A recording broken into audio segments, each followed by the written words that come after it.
Way back in 2017 I had my first experience of pcvr, and the first game I ever played was Windlands 2. I had of course by then played the original Windlands 2 on psvr, but that game was purely about swinging and collecting items, which was fine by the way. But Windlands 2 had combat and multiplayer. Now the combination of how smooth and natural the movement felt, along with the truly massive multiplayer boss fights, it just left me wanting more.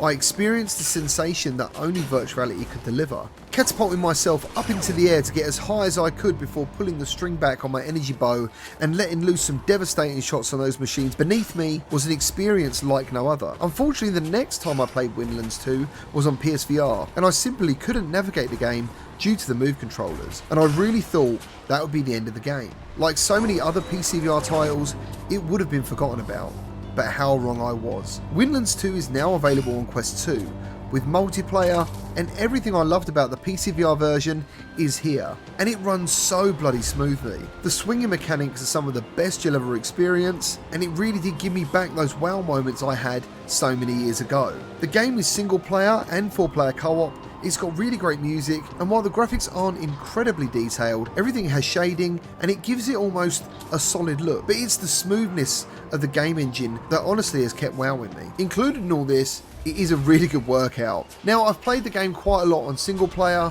and while I do enjoy it, multiplayer is where the game shines.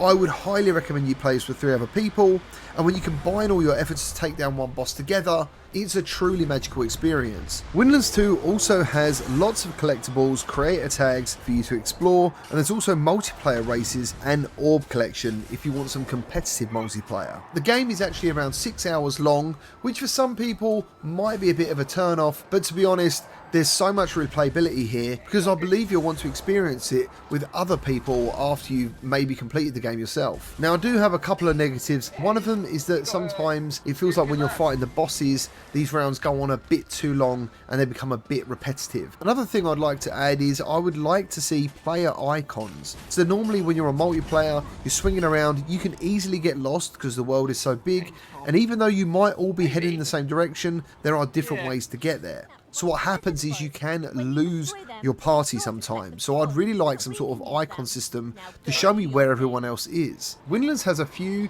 cool mechanics that stop it just being a simple swinging to A to B kind of game. The actual traversal of the world are puzzles. Sometimes you just stand there looking, thinking, I know where I need to go, but I don't know how to get there. That's one of the best bits about the game. I really hope this is the start of meta looking back, and games like To The Top and Pixel Rip 989 actually getting individual store releases, because Windlands 2 for me oozes so much class. Since this game is a review copy, I will give away 4 copies to my patrons and channel members after this video, and I can't wait to hear the impressions of this game over in the Discord. As always, thank you ever so much for watching. Please subscribe for more virtual reality content, and I'll see you on the next video.